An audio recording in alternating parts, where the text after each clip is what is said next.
There is something fascinating that many people overlook.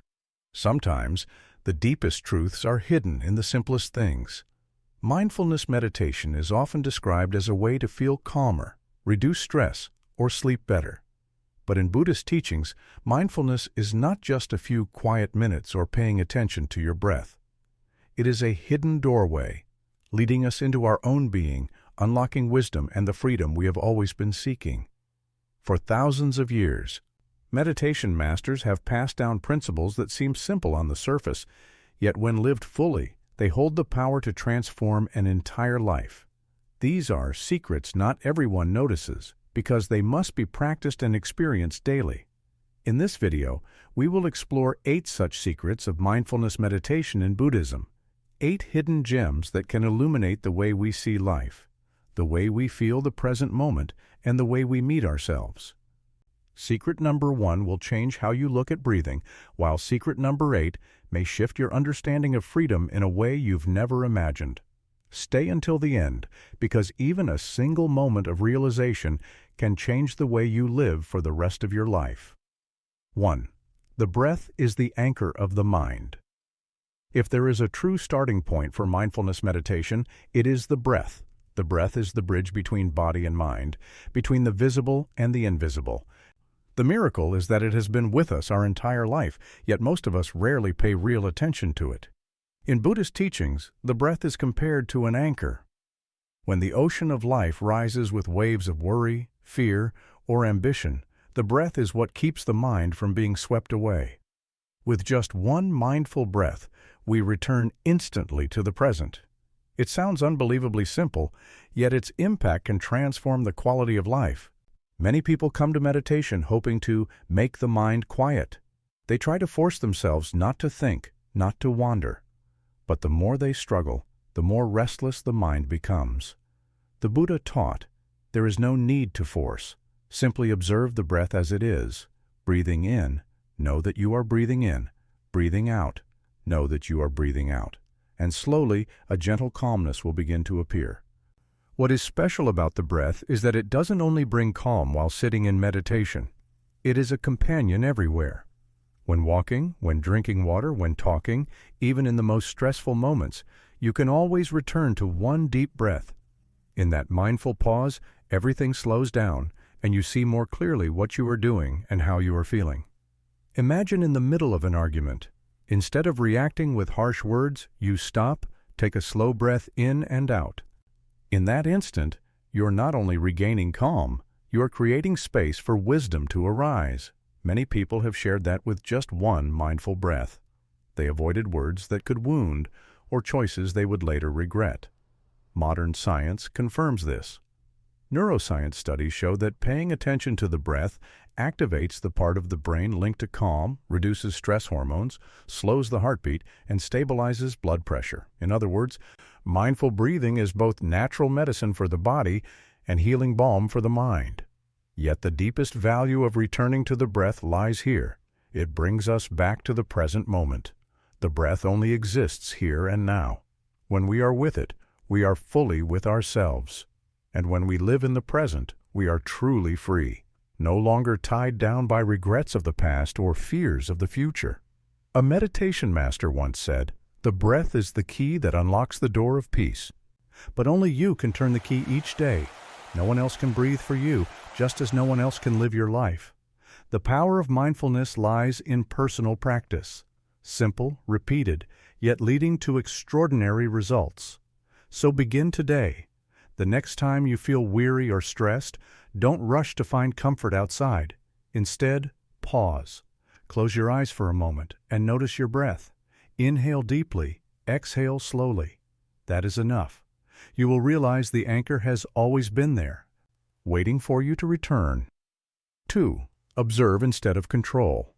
One of the most common misunderstandings about mindfulness meditation is the belief that we must control the mind, force it to sit still, to stop thinking, to stop wandering. But the human mind is like a flowing river. The more you try to block it, the more it builds up and eventually bursts. In Buddhist teachings, meditation is not about forcing. It is the art of observing. What does it mean to observe? It means simply recognizing what is happening in the body and mind without judgment, without trying to change it. When anger arises, you don't need to say, "I must not be angry," or "I have to calm down." Instead, you quietly acknowledge, "This is anger." When sadness comes, you don't push it away. You gently name it, "This is sadness." That simple recognition already holds great power, because in observing, you stand as the witness rather than being swept into the storm. Instead of identifying with the anger and letting it control your words or actions, you watch it the way you would watch a cloud pass across the sky. And like every cloud, every emotion eventually drifts away. In daily life, we are often pushed to react instantly, replying to a message the moment we see a notification, snapping back when someone offends us, lashing out when provoked. But mindfulness teaches a different strength, the power of the pause. The moment you stop to observe, rather than control, is the moment you reclaim your freedom. Picture this. You're driving on a crowded street and someone suddenly cuts you off. The natural reaction is irritation, maybe even harsh words. But if in that instant you recognize, this is anger rising, and take a deep breath, you are no longer a victim of the emotion. You can keep driving safely without shooting another arrow into your own heart. Modern psychology confirms this truth. Studies show that when we observe emotions instead of suppressing them, the parts of the brain responsible for regulating feelings become more active. This helps us stay calm, reduce stress, and make wiser decisions. Buddhism taught this long ago. To know is already to overcome half. Observation does not mean indifference or numbness. On the contrary, mindful observation develops a gentle, compassionate attitude toward yourself. You don't judge yourself for being sad or angry. You simply notice these experiences as they come and go. Like a loving mother sitting beside her crying child, she does not scold or push the child away. She just stays present with care until the child calms down. There is a simple practice. Whenever a strong emotion arises, place your hand over your chest, feel your heartbeat, and quietly say, "Hello, I know you are here." This small gesture creates a spaciousness within, a place where you and the emotion can exist together without conflict. The miracle of living this way is that, over time, you are no longer dragged around by emotions. You become the master. Not by force, but by understanding. The mind is like a restless child.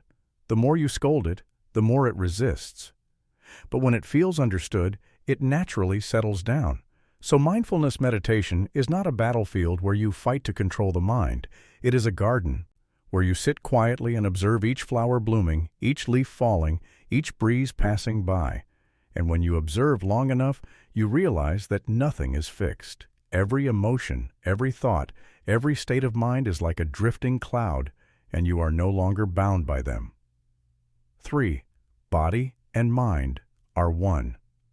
In daily life, we often think of the body as one thing and the mind as another, two separate realities. When the body is tired, we look for rest. When the mind is troubled, we search for relief. But in Buddhist teachings, body and mind are never apart. They are like two sides of the same coin, constantly influencing each other. Mindfulness meditation is the art of recognizing this unity. Notice for yourself. When you are stressed, the body tightens, shoulders grow heavy, breath becomes shallow. When you feel joy, the body is light, even your steps become relaxed. And the reverse is also true. A straight posture, a deep breath, or a gentle smile can clear the mind. The body shapes the mind shapes the body. This circle never stops. The meditation masters teach, walking meditation is bringing the mind back to the body. Each step is not just a mechanical movement, but an invitation for body and mind to meet again. When you walk and know that you are walking, when your foot touches the ground and your awareness is present in that moment, that is union. No longer divided, you are truly alive in each step. This applies to the simplest actions: drinking a sip of water, chewing a bite of food, washing your hands. If the mind is wandering, the body moves like a machine. But when the mind returns, every gesture becomes sacred. A sip of water can bring renewal. A meal can become an opportunity to feel gratitude for life itself. In the modern world, many suffer from what could be called the illness of absence. The body does one thing while the mind is elsewhere. Eating while thinking about work. Working while dreaming of vacation. Sitting beside family while scrolling endlessly online. That gap between body and mind is the root of much unease. Mindfulness practice helps us close that gap. By bringing the mind home to the body, we heal the division within. And when there is harmony inside, the world outside feels more peaceful too. Modern science also supports this truth. Neuroscience studies show that mindful movements, whether yoga, walking meditation, or simply conscious breathing, trigger the release of endorphins and serotonin. These chemicals improve mood, reduce anxiety, and sharpen focus. The unity of body and mind is not an abstract idea. It is a reality you can feel in your own flesh and breath. A meditation master once said, "When you walk, just walk. When you eat, just eat." Simple words, but a profound lesson. In that just lies wholeness, lies freedom. When body and mind dwell in the same act, you are no longer torn in two. You become steady, free in each breath and each step. Try a small practice tomorrow morning. When you drink your first cup of tea or coffee, resist the urge to check your phone or think about work. Pause. Notice the fragrance, the warmth in your hands, the taste on your tongue. In doing so, you are not only drinking, you are nourishing both body and mind. The unity of body and mind is also the ground of gratitude. When you are truly present, you see the countless wonders around you, eyes still bright enough to see, legs still strong enough to walk, a heart still beating steadily to carry you forward. Each is a gift, but only when body and mind are together can you be awake enough to recognize and appreciate it. When you live this way, every ordinary moment becomes sacred. You don't need to chase peace somewhere far away because it already resides in the harmony of body and mind, and in that unity, you discover a simple truth: this very moment you are already whole. 4. A small moment holds the entire universe. Have you ever truly paused to look at a single drop of morning dew on a leaf? So small it seems insignificant. Yet if you look closely, you can see the entire sky reflected within it. In the same way, mindfulness meditation teaches us that each tiny moment contains all of life. To live fully in even one breath, 1 second, is to touch the vast universe. We often overlook the present, always reaching for something greater, a future success, a goal, a happiness yet to come. But the Buddha taught that true happiness is not in tomorrow. It is here, in this very moment. One deep breath, one slow step, one gentle smile, each can open the door to peace if we are awake enough to notice. When we are truly present, the mind no longer scatters. We hear the sound of the wind, see the colors of the sky, feel the warmth of sunlight on our skin. What once seemed ordinary now comes alive, as if we are touching the miracle of life for the first time. That is the power of mindfulness, turning the ordinary into the sacred. There is an old story in Zen. A student asked his teacher, "Master, what is the secret of enlightenment?" The teacher replied, "When I walk, I walk. When I eat, I eat. When I wash the dishes, I wash the dishes." It may sound trivial, but hidden within is profound wisdom. For when the mind is fully with the act, without distraction, without illusion, every moment shines with the light of awakening. Neuroscience offers a similar insight. When we give complete attention to a single activity, the brain enters what scientists call a flow state. In this state, time seems to vanish, worry fades, and creativity and performance reach their peak. What researchers describe today, the Buddha pointed to thousands of years ago. One mindful mind can illuminate the entire universe. Imagine sitting with your child, simply watching their smile. If your mind is tangled with work, it is just another passing moment, but if you are truly present, you see an entire universe of love in that smile. Or when you hold the hand of someone you love, if you are awake, that hand is not just flesh and skin. It is connection. It is life itself. It is everything that truly matters. The point is, we don't need to wait for some grand event to find happiness. A sip of cool water, a gentle breeze, a quiet pause, all are enough. For each moment holds the whole of life, if only we open ourselves to receive it. A meditation master once said, "This moment is the only door to eternity." The past is gone. The future has not yet come. Only the present is real. When we embrace each moment, we are not just living, we are living deeply, living truly, living fully. Try a small practice today. Choose one daily action: washing your face, drinking water, or walking. Instead of moving in autopilot, do it with mindfulness. Feel the water on your skin, the taste sliding down your throat, the contact of your feet with the ground. You may discover something surprising. The simple act becomes a ritual, and within it, you touch an entire living universe. As we live this way, day by day, we stop searching for happiness elsewhere. We see that happiness is already here, in the smallest moment, yet holding the infinite. And when that truth dawns, life itself becomes lighter, fuller, and more profound than ever before. 5. Don't run away from your emotions. In life, each of us carries powerful emotions: anger, sadness, loneliness, fear. The natural human response is to push them away quickly by staying busy, chasing instant pleasures, or pretending they don't exist. But the more we run, the more tightly they cling. Buddhism teaches, instead of fleeing, sit down with your emotions. Let them become teachers, not enemies. Imagine emotions as guests knocking at your door. If you lock the door in fear, they pound louder. But if you open it, invite them in, listen to them, you'll find they only came to deliver a message before leaving. In the same way, sadness or anger is like a passing cloud in the sky of your mind. They come, they go. What remains is the clear sky within you. This doesn't mean surrendering and letting emotions control you. On the contrary, when you dare to sit with them mindfully, you become the master rather than the victim. You can quietly say to yourself, "Hello, anger, I know you are here. Hello, sadness, I see you." Just naming the emotion softens it, like a crying child suddenly calming down when held in its mother's arms. Modern psychology calls this labeling. When you name an emotion, the brain shifts from the reactive system to the rational system, helping you stay calm. It is fascinating to see science confirm what the Buddha taught more than 2,500 years ago. In meditation practice, holding an emotion is compared to holding a crying child. You don't scold. You don't push away. You simply stay present with care. When you hold emotions gently, you begin to hear their hidden messages. Fear tells you that you need protection. Sadness points to a lack of connection. Anger reveals that you feel injustice. Each emotion carries a seed of wisdom, if you are brave enough to listen. In our busy lives, we often think, "I don't have time for emotions." Yet by giving ourselves even 1 minute to breathe, to sit still and listen inside, we actually save tremendous energy. Instead of letting emotions smolder and explode later, we learn to transform them into understanding. Picture this.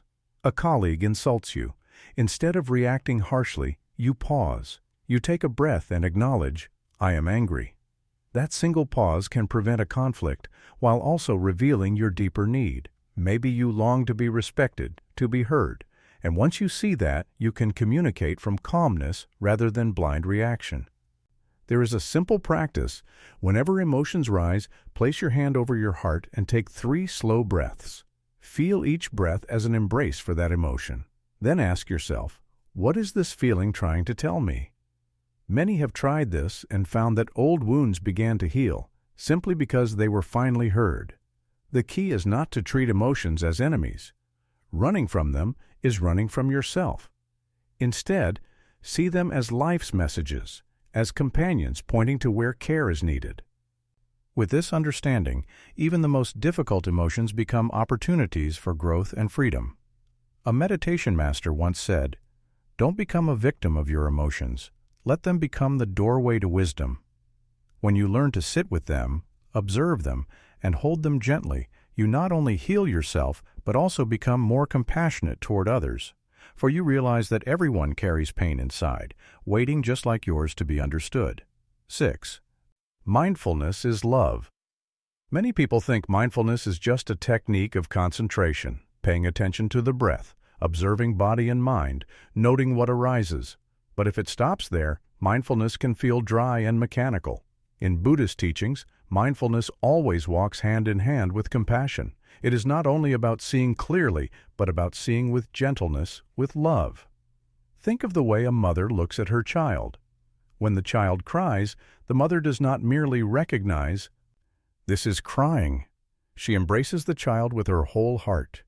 It is that love which truly soothes the pain. Mindfulness is the same. When you breathe and smile to yourself, it is not just technique. It is an act of love. If you are exhausted, you can place a hand on your chest and breathe softly. "I know you are tired. I am here for you." These words are not meant for anyone else. They are for yourself. When you learn to care for yourself with love, you touch the very essence of mindfulness. Many people share that they try to meditate but end up feeling pressure. The mind won't quiet, the legs ache, the back hurts. This happens because they practice with force, not with compassion. Meditation is not about making yourself better or more peaceful. It is about giving yourself permission to simply be in that moment, to breathe, to smile, to rest. Modern science shows that when mindfulness is practiced with loving kindness, the body releases oxytocin, the hormone connected to love and bonding. This lowers stress, strengthens the immune system, and improves relationships. Love is the energy that makes mindfulness alive and healing. A simple Buddhist practice is metta meditation, or loving kindness meditation. Sitting quietly, you breathe and send gentle wishes to yourself. May I be peaceful. May I be healthy. May I live with ease. Then you expand outward, sending love to family, friends, and even those you find difficult. Each wish is like a seed planted in the heart, making it softer and more open. Now imagine living a day without love. You may work efficiently, achieve many goals, yet still feel empty inside. But when love is present, even the smallest things, cooking a meal, cleaning a corner of the house, talking with loved ones, become sources of joy. Mindfulness is simply bringing that love into each moment. The important point is that love is not only directed outward but also inward. Many people are kind to others yet harsh with themselves. They blame, criticize, and pressure themselves. Mindfulness reminds us we too deserve to be embraced with compassion, just like anyone else. When we are gentle with ourselves, we can be gentle with life. A meditation master once said, "Breathe in with mindfulness, breathe out with a smile." That is the simplest way to nourish love. Indeed, in one mindful breath there is both awareness and love. Practiced daily, it softens the heart, warms our relationships, and fills life with connection. Mindfulness is not about withdrawing from the world, it is about entering it with an open heart. When you sit and breathe, you are not only caring for yourself, you are sending out a gentle energy. That energy can touch the person next to you and slowly ripple outward. This is how mindfulness becomes living love, in each breath, in every step. 7. The present is the only place where life exists. One of the profound truths the Buddha left us is this: the past is gone. The future has not yet come. Only the present moment is where life truly happens. And yet most of us live the opposite way. We get stuck in regrets about yesterday, or caught up in worries and plans for tomorrow. In doing so, we miss the only moment we truly have, the present. Think about it. How many times have you sat with your family while your mind was still at work? How often have you eaten a meal while worrying about an appointment that hasn't arrived yet? We live like travelers, always rushing forward or looking back, forgetting that life is unfolding here and now. Mindfulness meditation is the art of returning to the present. With one deep breath, one slow step, we stop and see clearly. Ah, I am here. I am alive. I am breathing, smiling, present. In that instant, we slip free from the invisible chains of time and taste freedom. The present is not just an idea, it is a living experience. When you breathe in and know you are breathing, you are in the present. When you look at the sky and truly see the clouds drifting, the sunlight shining, that is the present. When you hear a child's laughter and let it touch your heart, you are fully alive in the present. A meditation master once asked his students, "When is the most important time?" One answered, "The day I was born." Another said, "The moment I succeed." The teacher smiled and replied, "The most important time is now, because outside this moment, nothing can be done." Modern science confirms this ancient truth. Studies show that when the mind drifts to the past or the future, stress and anxiety rise. But when we focus on the present, the brain releases serotonin and dopamine, bringing peace and happiness. What Buddhism has taught for thousands of years, science now affirms. Consider a simple example: drinking a glass of water. If your mind is wandering, it's just a mechanical act. But if you pay full attention, feeling the cool water on your tongue, sliding down your throat, spreading through your body, that sip becomes a priceless gift. You realize happiness is not far away. It is here in this simple moment. The same applies when facing pain. If you are lost in fear of the future or clinging to the past, suffering multiplies. But when you breathe and return to the present, you see you are only experiencing this single moment, and it too will pass. Being fully present softens the way you hold your own pain. Here's a question worth pondering. If today were your last day, how would you live? You would not waste time drowning in regret or fear. You would want to hold your loved ones, savor a meal, watch a sunset, speak a kind word. All of this can only be done in the present moment. Living in the present does not mean ignoring the past or refusing to plan for the future. It simply means living each step, each action fully, instead of letting the mind wander elsewhere. When you are truly present, whatever you do gains depth, clarity, and vitality. Try this small practice. Today, choose one simple act: washing your hands, walking, or speaking with someone. As you do it, put aside your phone, release your worries, and just be there. You may be surprised. What seemed ordinary suddenly feels meaningful and nourishing. When we live fully in the present, we discover life is always fresh, always beautiful. And in that moment, we find true freedom. Freedom from the past, freedom from the future, freedom to live as we truly are. 8. Mindfulness opens the door to ultimate freedom. Freedom, that is what human beings have longed for throughout history. We often think freedom comes from the outside: more money, more power, escaping job pressure or family obligations. But Buddhism offers another view. True freedom is not external, it is within the mind. And mindfulness is the path that opens this door. Think about it. How many times have you felt unfree, even though no one was physically restraining you? That happens when anger controls you, when fear grips you, when desire pulls you along. In those moments, even with all outer conditions in your favor, you are not free. You are imprisoned by invisible chains, the chains of the mind. Mindfulness helps us see and release each of those chains. When a negative thought arises, you no longer get swept away. You simply smile and observe. When a craving appears, you don't rush to follow it. You pause and ask, "Where does this come from? Do I really need it?" With clear seeing, attachment dissolves naturally. And in that moment, you are free. A meditation master once said, "Freedom is not getting whatever you want. It is not being bound by anything." This is the power of mindfulness. It doesn't promise to give you everything you desire, but it gives you the ability to live happily without depending on any condition. This doesn't mean rejecting life. On the contrary, with mindfulness, you enjoy life more deeply. You eat not out of greed, but to nourish the body. You work not for fame, but to contribute and grow. You love not out of fear of loneliness, but from true connection.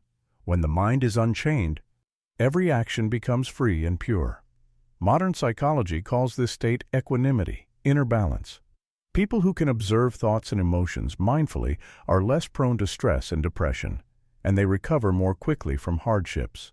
This shows that inner freedom is not a distant idea, it is a trainable state of mind.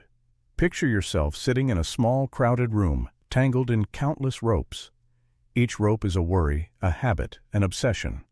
Mindfulness is like a pair of scissors, cutting them one by one. With each cut, you feel lighter, with more space to breathe and live. Finally, you step out of that room, free like a bird beneath the open sky. The miracle is that this freedom is not something you must wait for tomorrow. It is available right now. In the moment, you take one mindful breath and release a worry. you are freer. In the moment you let go of a meaningless craving, you create more space for peace. Every mindful moment is a step into freedom. A Western meditation teacher once shared, "The day I realized I could simply sit, breathe, and smile without needing a reason, I knew I had touched freedom." That is ultimate freedom. Not the absence of difficulties, but the absence of being controlled by them. And when you hold this freedom, you bring it into every part of life. You love without clinging. You work without burning out. You face challenges without collapsing. Inner freedom becomes peace, and peace becomes a gift you offer the world. Mindfulness doesn't just help you slow down, it gives you wings, wings that lift you out of invisible chains. And once you have tasted this freedom, you will realize nothing is more precious. We have just journeyed through 8 profound principles of mindfulness meditation in the Buddhist tradition. From returning to the breath as an anchor, learning to observe instead of control, realizing that body and mind are one, living fully in each small moment, to embracing emotions instead of running from them, nurturing love, coming home to the present, and finally touching ultimate freedom. Each lesson is like a seed. If you only hear it and leave it there, nothing will change. But if you patiently plant it, water it each day through practice, it will slowly sprout, grow, and bloom in your life.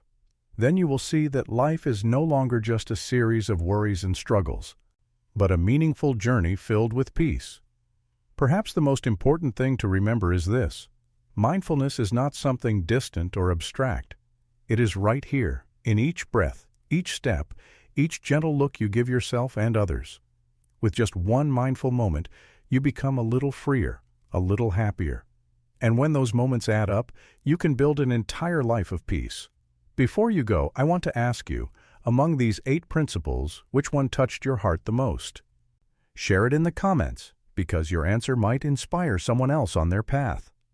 And if this video brought you value, please subscribe, ring the bell, and share it with those who may need a little peace in their lives. Because happiness is not something to keep for ourselves, it is something that grows greater the more we share it.